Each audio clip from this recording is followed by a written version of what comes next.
We close off our top 32 prospect pools on today's episode with teams 2-1. The top two, to round things off, we've got the Chicago Blackhawks and the Columbus Blue Jackets to break down coming up on today's episode of Locked On NHL Prospects. You are Locked On NHL Prospects, part of the Locked On Podcast Network. Your team every day.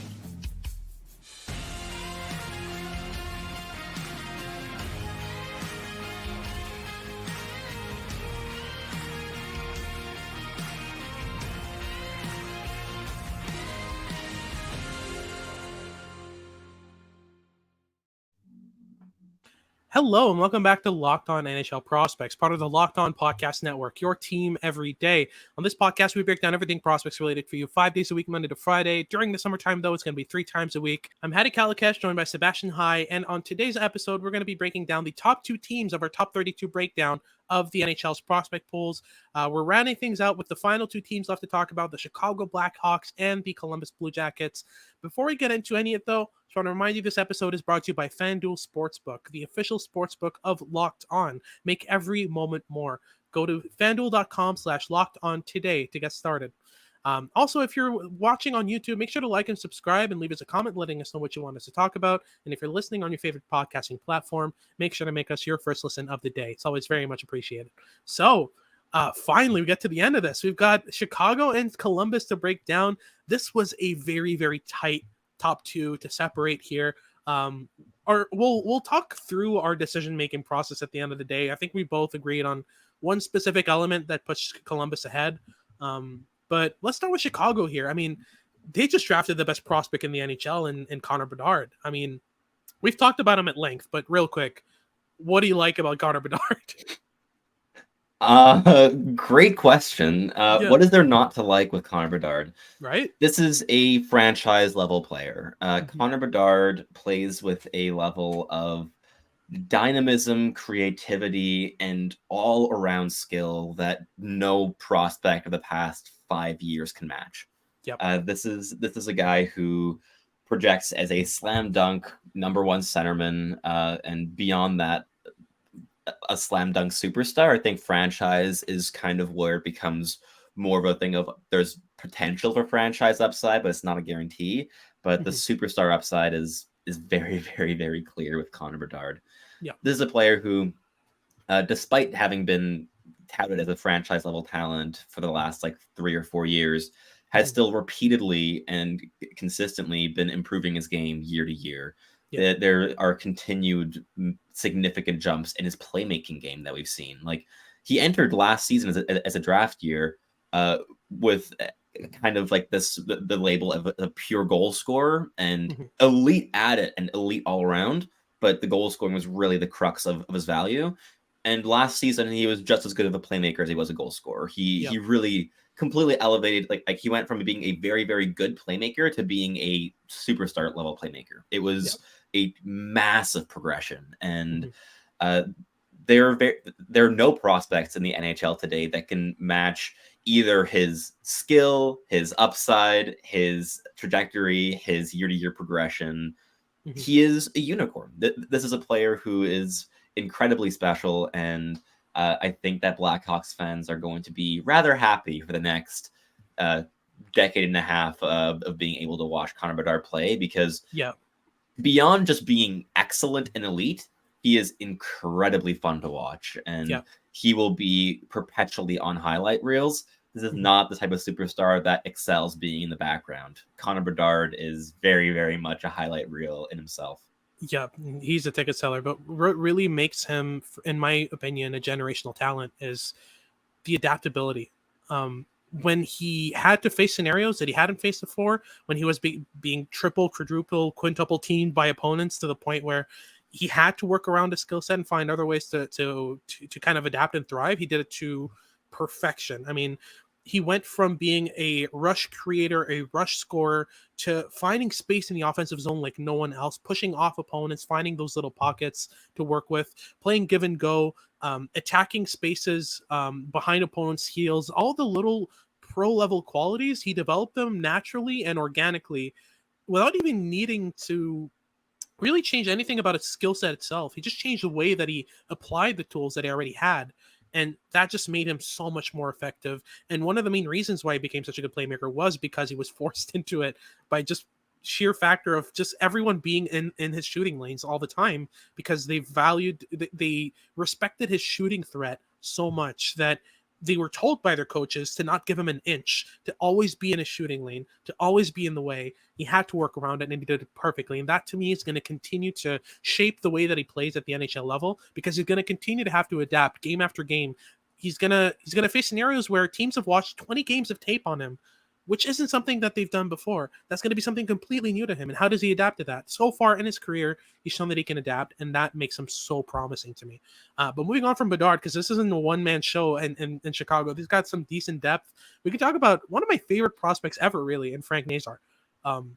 The dynamic element of his skating, the ability for him to cut corners extremely quickly and with a lot of agility. He can explode out of his punch turns. He can find space really well. On top of that, he's got a great shot, great hands, great playmaking. He's always been one of those players who I was always surprised to see ranked much lower than he was in my rankings. I believe he went 7th or 13th? 13, something 13th. Like that. In his draft year. And for me, I had him ranked 2nd overall in his draft year. I had him ranked above Logan Cooley. That might sound wild in retrospect, but he missed the whole Didn't year age with injury. The best, because Logan Cooley is absurd. But Frank Nazar is very, very fun. Yeah, and I mean, he missed the whole year with injury, so that might play into things so far, but I'm very far from discounting him as potentially a top 3 prospect out of that draft. He looks really, really good in the games that I've watched. And listen, if he becomes a complement to Connor Bedard on the first line, I mean, you're laughing all the way to the bank with that combination. And I think that would work really well together. You've got 2 very high-end thinkers, 2 fantastic skaters, and 2 players who have a very versatile skill set that they can bring out in multiple different ways. I think that they can adapt and work off each other game after game and just find multiple different ways to affect the score sheet. I'm very interested in seeing if Nazar and Bedard becomes a combination at the next level, what that looks like, because that looks really promising. Nazar was kind of stuck on a second line in the NTDP in his draft year behind Logan Cooley and his kind of cohort of players, but I'm very interested in seeing what he can do as a complement to a first-line center, which is definitely what Connor Bedard is.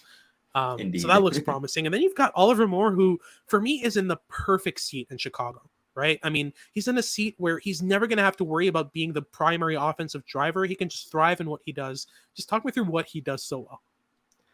Oliver Moore is a really, really, really high-end transition and defensive centerman. He was the best skater in the entire 2023 draft class. He plays with tremendous speed and pace, and he has a very innate understanding as to how to leverage that skill to create advantages for himself and for his team. He's, in my view, I think he's fairly intelligent. That I think is a little bit more contentious, and one of the big reasons that he dropped in the draft was that scouts weren't sure that his mental pace was able to match his feet.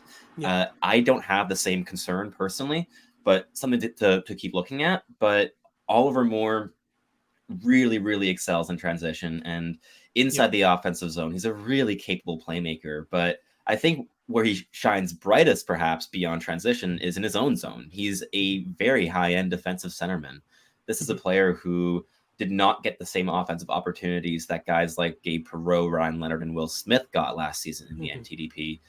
But instead, he was taking on a lot of that defensive workload. And in those minutes, he was very effective in shutting down opportunities, but he was also still able to contribute a fair amount offensively, despite not really having many line mates to work off of that were at his same caliber until Cole Eiserman and James Higgins arrived later on in the season.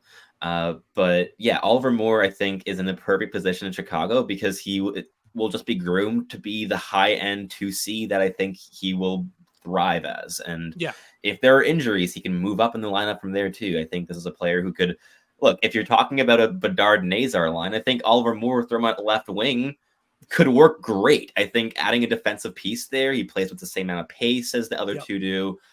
You might not have any centers left for your second or third line after that. That's what I was going to say. It'd be a really fun top line. But I think like those top three forwards are really what entrenched Chicago at number 2 here, or into the top 2. But on defense, they also have a pretty high-end piece in Kevin Korchinski. So do you want to talk about him a bit?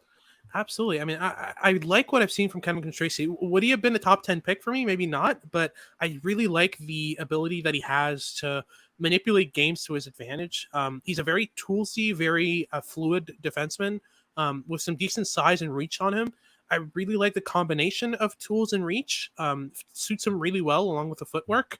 I do have some concerns regarding the decision making at times in his own zone. Even offensively, sometimes he can pinch in ways that put his team in trouble, but he's a very raw player with a lot of potential. I'm looking forward to see what kind of gets brought out of his game as he develops. We can also talk about Nick Lardis, who rounds out the top 5 for me. Very toolsy goal scoring player. Still needs a lot of work and is kind of undersized, but another player I'm curious to see how he develops because he's got some interesting tools, and a lot of other players that keeping them at number 2, guys like Marcel, Victor Hamburg. They've got as well Sam Rinzel, absolutely. Martin Mishak. They've added some really decent pieces in the last couple of years. Ryan Green. They've got some very interesting pieces, and the amount of center depth they have definitely put them in this conversation. But Chicago's looking really, really good, and I think after next year, I mean, Connor Bedard is going to be playing in the NHL. I think after next year, they might drop a bit as a result of that. Just, losing the best prospect in the NHL as part of the prospect pool might be a bit rough for them, but we'll see where that goes. But that wraps things up for Chicago. Now we're going to be talking about the number 1 team in our top 32 prospect pool breakdown, the Columbus Blue Jackets. But before we get into that, Sebastian, talk us through our sponsor for today's episode. Football season is about to kick off, and FanDuel is giving you the chance to win all season long. Because right now, when you bet on a Super Bowl winner, you can get free bonus bets every single time they win the regular season. Just pick any team to win the Super Bowl, and you'll get bonus bets for every victory. And you can use those on anything, ranging from spreads to player props to over and unders and far more.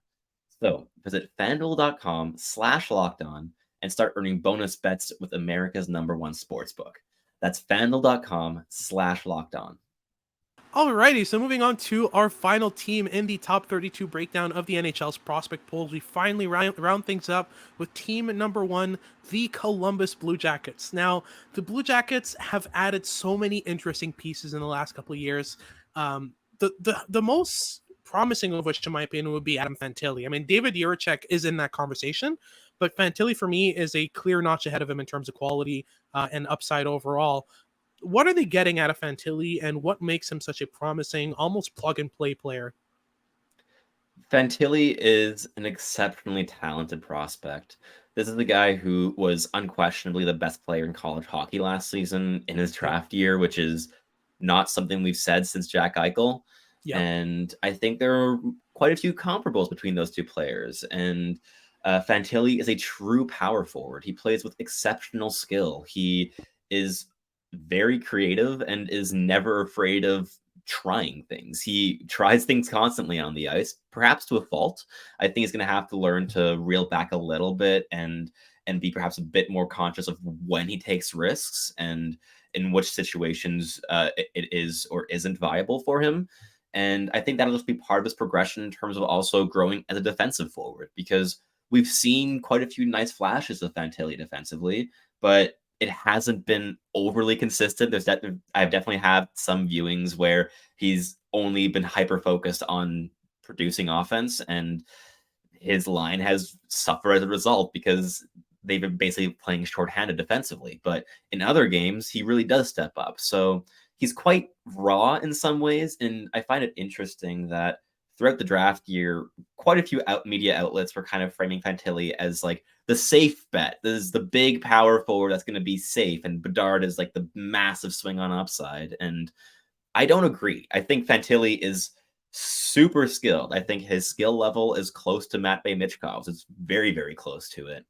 And that said, there's also a bit of risk in his game. So while I do agree that he's basically a plug and play as a D+1, because I think he's just that good, I do think there will be some growing pains in terms of him adapting to the NHL. And that said, this is a player that could easily top out as a 100+ point #1 centerman. And I think the fact that Columbus was able to get him at 3rd overall is very good value. Absolutely. And then we move on to David Jiricek, who by any means, I mean, on any other team would be their best prospect, right? I mean, we're talking about a player who has one of the best toolkits among defensemen. The just one of the most toolsy defensemen you'll find. I mean, his ability to move around the ice. Yes, his stride's a bit wonky and is still kind of growing into his frame, but you take everything he does individually. His shot is high end. His playmaking ability is really good. His ability to activate, his understanding of offensive fluidity and motions in the offensive zone is really, really good. On top of that, he's a great rush defender because of his good footwork, because of his power, his raw power that he has on his frame. In his own zone, he's able to clear the net front. He's able to lay the body when he needs to. He does everything at a really good level. And to have Jiricek as your second best prospect in your pool, that really kind of makes the Columbus Blue Jackets a really promising prospect pool. And that's kind of what separates him from Chicago, in my opinion, is that what we did essentially is we had a lot of trouble separating these two teams. Essentially what we decided on was to break down their top fives and to decide on which one we liked more. And we opted for the Columbus Blue Jackets because outside of Fantilli and Jiricek, that's not all they have. I mean, they've got a fantastic defenseman in Stanislas Vozil in their pool as well, who looks really interesting. Very fluid, but has also improved his offensive game by leaps and bounds in the WHL to the point that, having watched him recently at the World Juniors for Slovakia, he looked like their best player. It was just absurd. And then you look at Denton Mateychuk, who's in that conversation as well, as a very chaotic but very fun defenseman who's able to do everything on the ice, who recovers his own dump-ins at times. I mean, he's all over the place, but in a very fun, very enjoyable way, and could be paired with a guy like Svozil long-term really well. And then we end things with one of our favorites from last year's draft, and Gavin Brindley in that top 5. I mean, talk me through Brindley, because I can talk about him at length, and we'd be here all day. So, yeah.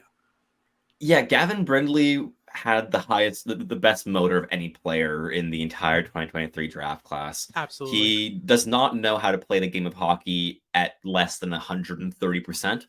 He always gives it his all, and perhaps to a fault as well. I think like one of his clear weaknesses is that he needs to learn when to perhaps slow down, dial back a little bit.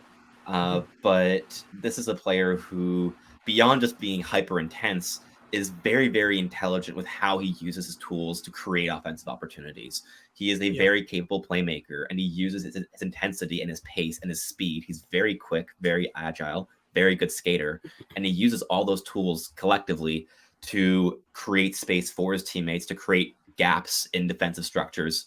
And after he was paired with Adam Fantilli at 5-on-5 after the World Juniors, both of them really took off. I thought that is when Gavin Brindley's scoring really took a massive leap.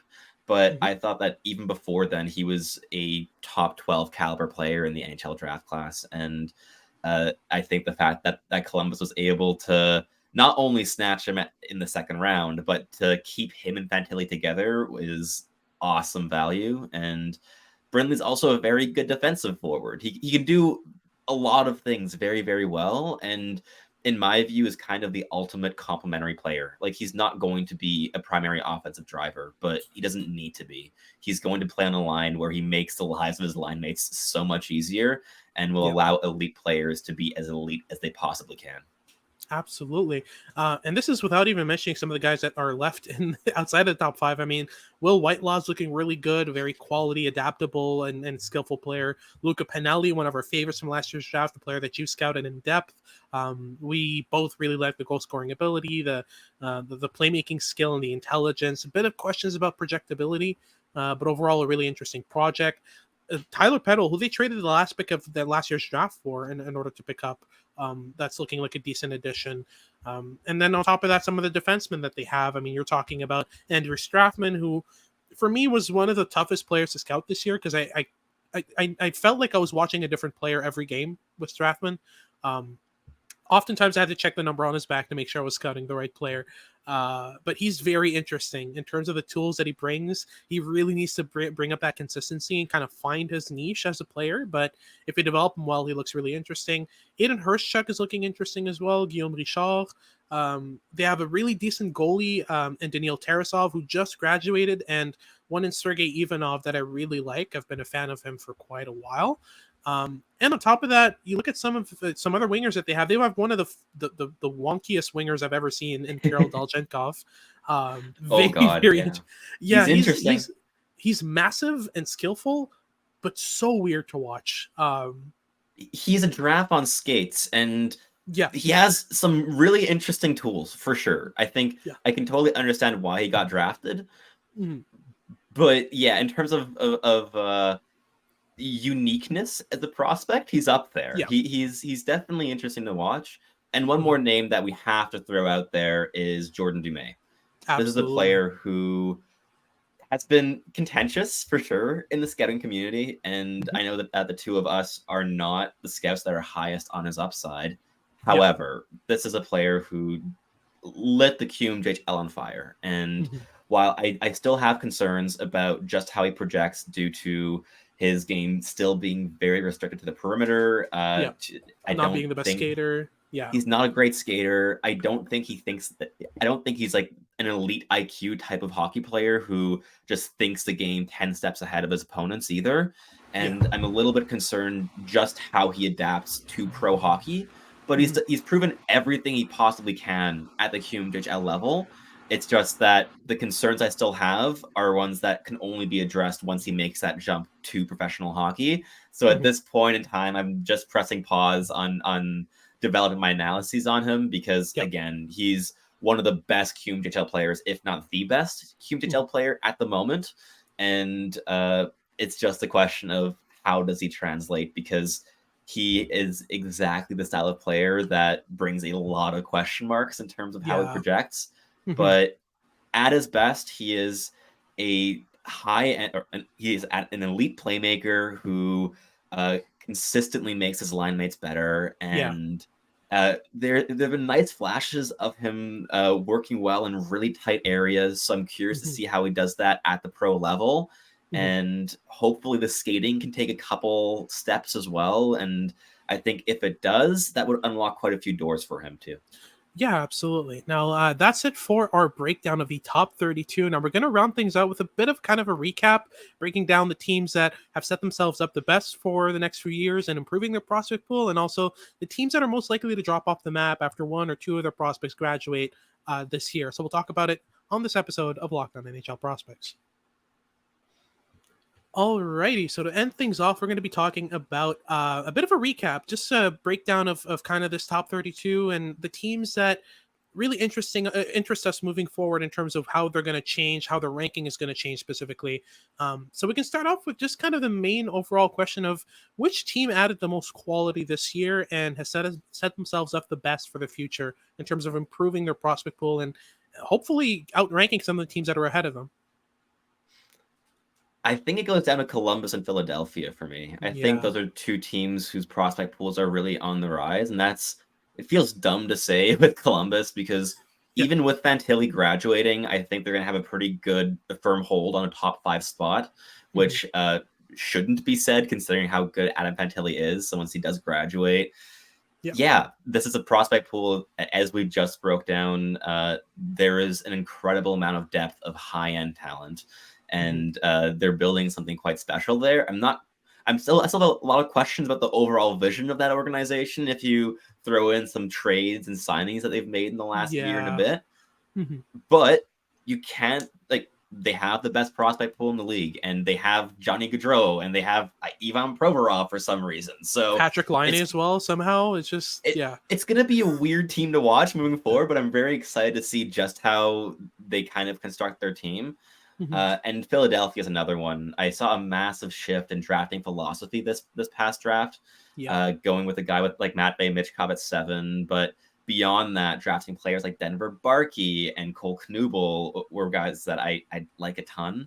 And while they did kind of make their one selection of, I guess, my interpretation of it is respecting the old guard of the scouts that had been there previously and picking Oliver Bonk at 22.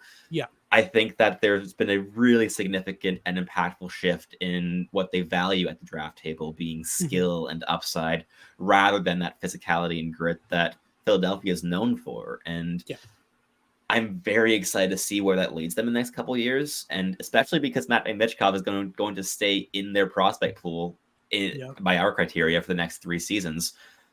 They're definitely on the rise. This is a team that could have the top prospect pool in 2 years' time, and I'm looking forward to see how they draft in the next couple seasons. Absolutely. I also like the direction that Anaheim has taken recently. I think that a lot of their players are likely to graduate soon. We're talking maybe Pavel Minchukov that could play a couple games at the end of the year. Denton Mateychuk, I'd be very surprised if he lasts much longer in the WHL. Zellweger? Mateychuk, wow. Zellweger. I'd be surprised if Olin Zellweger. Yeah. I believe he's graduating. I'm pretty sure he's done. I think he's starting the year in the NHL this year. I'd be very surprised if he's sent down after less than 10 games. I think this is the type of player who is going to thrive on the first power play in Anaheim on a team that's very young, that's not really looking to contend in any way. So they do have a couple graduates, but I like the direction that they're taking. But speaking of kind of the graduates and how that affect teams, which teams do you think are the most likely to be affected by the graduates and see their numbers drop? I mean, I could start here with the New Jersey Devils. For me, Luke Hughes is the cornerstone of that team, and he's going to be playing the whole year in the NHL this year. Outside of that, I'm having trouble seeing what puts him in that consideration. I like Alex Holtz. I'm not really sold on him becoming a full-time NHL piece yet. Simon Nemec is the other name. Simon Nemec is the only name I could put in there, but I think Nemec could play in the NHL more than 10 games at least this year. So, and then Seamus Casey left as the next best player. There's a big drop off. I think we had New Jersey ranked in our teens. They could be in our late 20s next season with if their big 2 defensemen graduate. It's going to be a very different looking prospect pool. Yeah, and the payoff for that is possibly becoming a contender. So, if your team drops in our rankings, it's not a bad thing necessarily. God, no. It could just mean that, most of the times the team at the bottom, the teams at the top of our rankings aren't contenders. Very rarely are they. I mean, we're talking about Carolina because they're just weird with their picks. They're weird.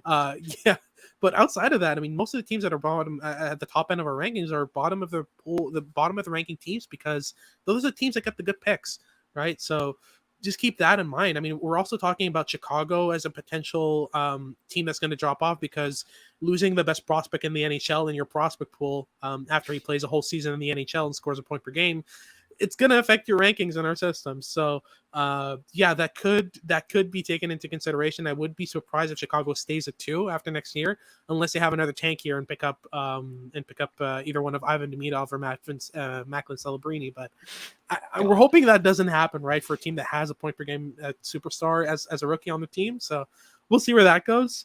Other than that, are there any other teams that come to mind? Not off the top of my head, but maybe Toronto once Matthew Nyes graduates. I think they'll drop a little bit. Much as I like Easton Cowan and Topi Niemela, there's not a tremendous amount of depth in there. Ty Voigt's another name who's interesting. But I think once Matthew Nyes graduates, you're going to see the Maple Leafs plummet. But I'm curious to see how they draft in the next couple of seasons, because I've always been a pretty decent fan of their drafting philosophy and the amount of value that they're able to squeeze out of the very little draft capital that they're used to having. I'd expect Toronto to fall down our rankings next year. Makes sense. Absolutely. So in terms of the quality that's coming in for next year's draft, I mean, some of the teams that could be contending for those top end players, and we were talking about the same from this year: Anaheim, Columbus, Chicago. Buffalo might be in the conversation because they almost always just barely miss the playoffs somehow. But I'd be surprised if they even kind of make that conversation this year, because the defense core that they have in Samuelson, Dahlin, and Power looks really good. They've added some core pieces in this year's draft, and they've got kind of Matthew Savoy heading into the NHL along with Yuri Kulik, who could be playing the NHL as well. So we're hoping they're not in that conversation this year as well. Montreal could be in that conversation for sure. So a lot of the teams that are in that bottom end of the in the top end of our prospect pool rankings here could just bolster their prospect pool even further in next year's draft. But we'll see where that goes. For now, that'll make it that's basically it for today's episode. Thank you very much for tuning in. If you've been following along for our entire top 32, kudos to you. It's been a very fun run, and we're going to be finding some new stuff to talk about. There's been some signings, some prospects that are graduating to the NHL. We got a lot to talk about, so make sure to keep tuning in. If you're watching on YouTube, make sure to like and subscribe. Make us your first listen of the day for your if you're listening on your favorite podcasting platform. For your second listen of the day, make sure to check out Locked On Sports Today. We've got all your news and updates about what's going on in sports. And make sure to tune in for our next episode as we kind of continue on through the month of August and head into the preseason in September. This has been Hadi Kalakesh with Sebastian High, and we hope you tune in next time.